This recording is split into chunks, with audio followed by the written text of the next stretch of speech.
जय माता दी दोस्तों।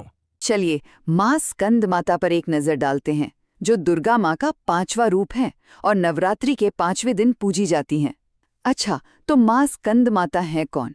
सीधी सी बात है, वो मातृत्व और करुणा की देवी हैं और उनकी कहानी जुड़ी है उनके बेटे कार्तिकेय यानी स्कंद के जन्म और पालन पोषण से, जिन्होंने देवताओं की रक्षा की थी। तो क्यों है इनकी पूजा इतनी खास? आइए 3 खास बातें समझते हैं। तो पहली बात, माँ का स्वरूप कैसा है? देखिए, उनकी 4 भुजाएं हैं, 2 में कमल, एक हाथ से उन्होंने अपने बेटे स्कंद को गोद में लिया हुआ है और चौथा हाथ वो है आशीर्वाद देने की मुद्रा में। वो शेर पर सवार होती हैं, हाँ, और कमल पर भी विराजती हैं।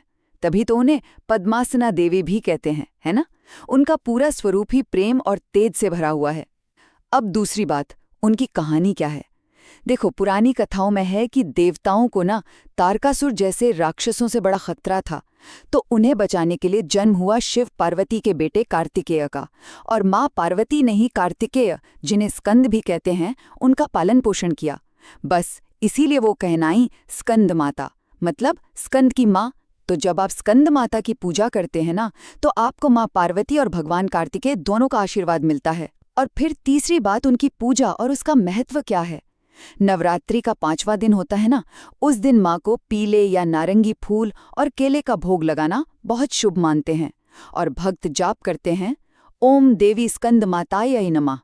कहते हैं कि इनकी पूजा से संतान सुख मिलता है, ज्ञान, शांति, हिम्मत और जीत भी हासिल होती है। वो करुणा की देवी हैं और माना तो ये भी जाता है कि उनकी कृपा से मोक्ष तक मिल सकता है। तो संक्षेप में कहें तो माँ स्कंद माता मातृत्व, करुणा और दिव्य शक्ति का प्रतीक हैं और उनकी पूजा से भक्तों को ज्ञान, बल और संतान का आशीर्वाद मिलता है।